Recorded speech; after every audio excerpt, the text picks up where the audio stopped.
2 દિવસ દરમિયાન ગરમીના પ્રકોપ વધવાની શક્યતાઓ વચ્ચે હવામાન વિભાગ દ્વારા હીટ વેવની આગાહી કરવામાં આવી છે। સમગ્ર રાજ્યમાં 41 થી 45 ડિગ્રી સુધી તાપમાન જઈ શકે તેવી શક્યતાઓ છે।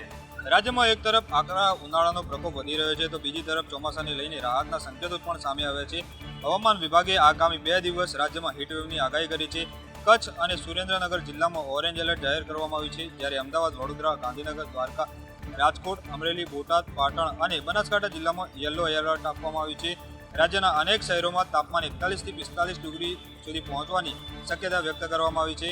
હવામાન વિભાગના જણાવ્યા મુજબ રાત્રિના સમયે પણ ગરમ પવનો ફૂંકાવાની શક્યતા છે। રાજ્યમાં આગામી 2 દિવસ દરમિયાન લોકોને ગરમીથી સાવચેત રહેવાની જરૂરિયાત છે। હવામાન વિભાગે ઓરેન્જ એલર્ટ જાહેર કરતા લોકોએ પૂરતા પાણી અને સાથે બિનજરૂરી રીતે ઘરની બહાર ન નીકળવા માટે હવામાન વિભાગ દ્વારા સૂચના જાહેર કરવામાં આવી છે। ગાંધીનગર મનપાની નવી બનેલી કચેરીમાં ભ્રષ્ટાચારના પોપડા ઉખડ્યા છે।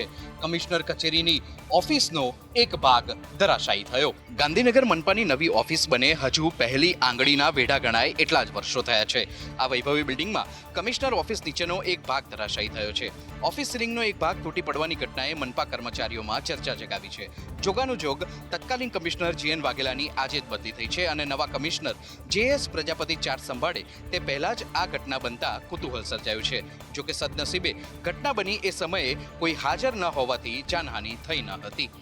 મનપા ઓફિસમાં જો બાંધકામની આ પ્રકારની સ્થિતિ હોય તો શહેરના અન્ય વિકાસ કામોની સ્થિતિ કેવા પ્રકારની હશે તે સવાલ ઉઠી રહ્યો છે।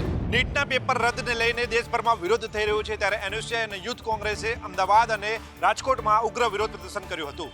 નીટ પેપર લીકને લઈને એનએસયુઆઈ અને યુથ કોંગ્રેસ આક્રમક મૂડમાં જોવા મળ્યું છે। અમદાવાદ શહેરના ગુજરાત યુનિવર્સિટી ગેટ પાસે એનએસયુઆઈના કાર્યકર્તાઓએ આક્રમક વિરોધ કર્યો હતો। આ સાથે તેમણે વિદ્યાર્થીઓના ભવિષ્ય સાથે અન્યાય થતો હોવાના પણ આક્ષેપ કર્યા હતા। આ સાથે જ રાજકોટમાં પણ નીટ પેપર લીકને લઈને તેમજ પરીક્ષા રદ થવાને લઈને એનએસયુઆઈ કાર્યકર્તાઓ દ્વારા ઉગ્ર વિરોધ કરવામાં આવ્યો હતો। શહેરના કિસાનપરા ચોક ખાતે નનામી કાઢીને વિદ્યાર્થીઓ અને કોંગ્રેસના કાર્યકર્તાઓએ વિરોધ નોંધાવ્યો હતો। આ વિરોધ દરમિયાન પોલીસ અને કાર્યકર્તાઓ વચ્ચે ઘર્ષણ જેવી સ્થિતિ સર્જાઈ હતી, જેને લઈને પોલીસે કાર્યકર્તાઓની અટકાયત કરી હતી। વિદ્યાર્થીઓના હિત માટે વિરોધ કરી રહેલા એનએસયુઆઈ અને યુથ કોંગ્રેસના કાર્યકર્તાઓની પોલીસે અટકાયત કરી હતી અને તેમને પોલીસ હેડક્વાર્ટર લઈ જવાયા હતા। મોરબી મહાનગરપાલિકા દ્વારા જૂના બસ સ્ટેશન પાસે મચ્છીપીટ વિસ્તારમાં કાચા પાકા દબાણો દૂર કરાયા। મોરબી નગરપાલિકામાંથી મહાનગરપાલિકા બન્યા બાદ દર બુધવારે દબાણ હટાવવાની કામગીરી કરવામાં આવે છે અને 1 વીક 1 અંતર્ગત દર વિસ્તારમાં અલગ વિસ્તારોમાં દબાણ હટાવવામાં આવે છે અને તે પૈકી આજે મોરબી શહેરમાં જૂના બસ સ્ટેશન પાસે મચ્છીપીટ વિસ્તારમાં મહાનગરપાલિકા દ્વારા દબાણ હટાવવાની કામગીરી કરવામાં આવી હતી।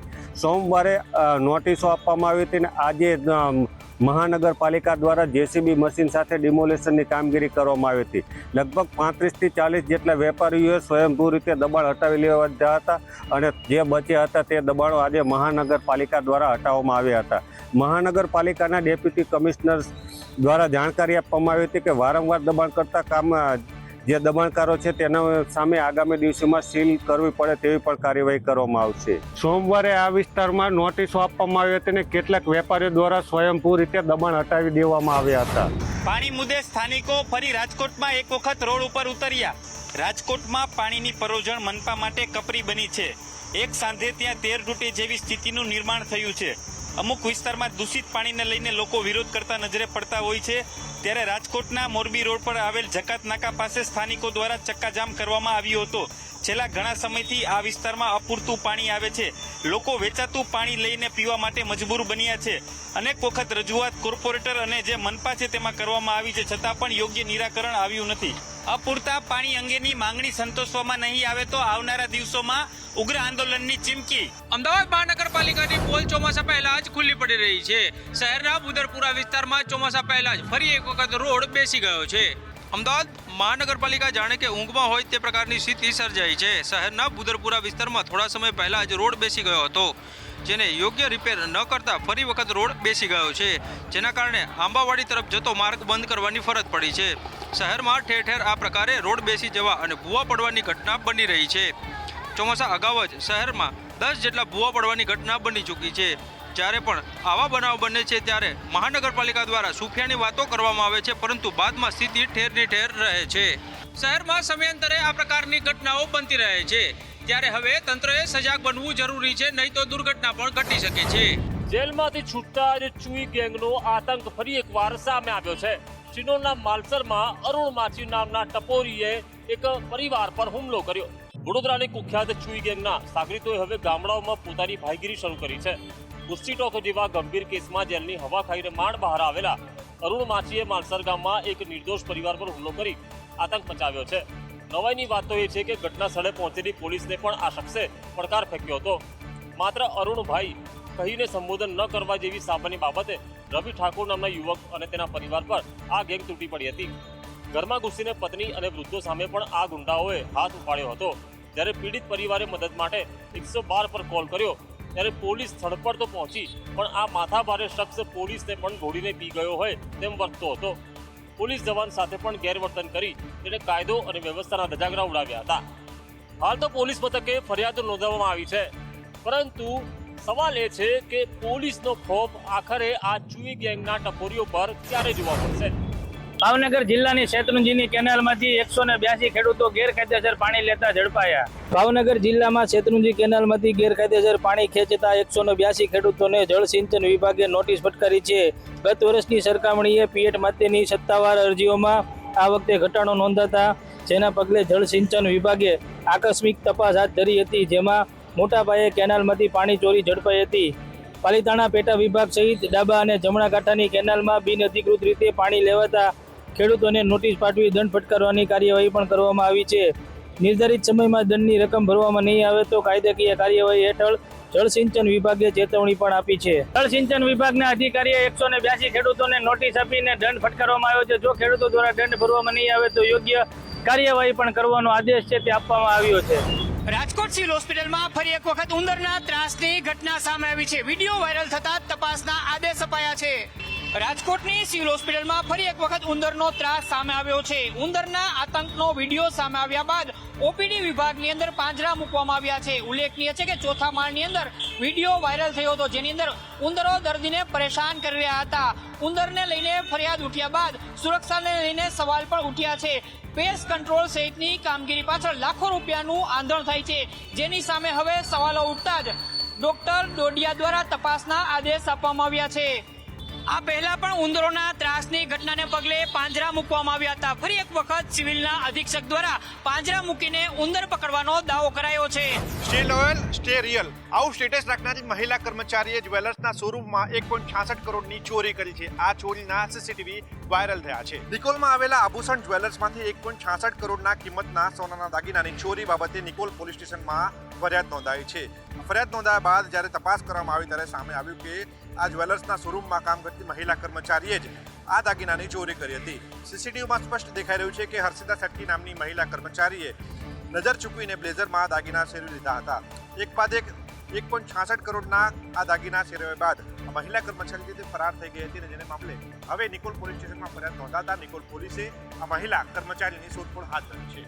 જ્વેલર્સના શોરૂમમાં પડેલા દાગીનાને એક બાદ એક બ્લેઝરના ખીચામાં મૂકતી આ મહિલા કર્મચારી સામે ગુનો નોંધાયો છે અને નિકોલ પોલીસે આ મહિલા કર્મચારીને ઝડપી પાડવા માટે ચક્રો ગતિમાન કર્યા છે.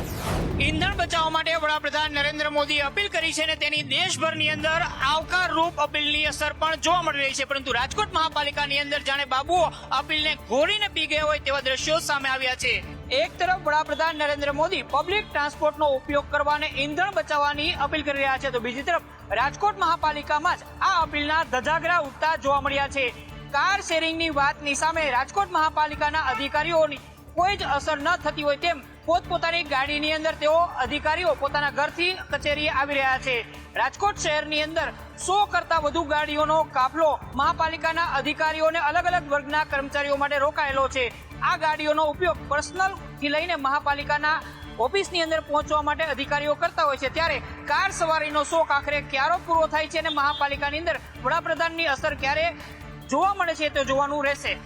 રાજકોટ મહાપાલિકામાં 350 ગાડીઓ પાછળ 12 કરોડથી વધુનો ઈંધણનો ખર્ચ થાય છે. વડાપ્રધાને અપીલ કરી છે કે ઈંધણ બચાવવામાં આવે તો દેશનું હુડિયામણ પણ બચી શકે છે. મહાપાલિકાના બાબુઓ આખરે ક્યારે જાગે છે એ સૌથી મોટો સવાલ છે. પીએમના અપીલ બાદ વિદેશ પ્રવાસમાં ઘટાડો.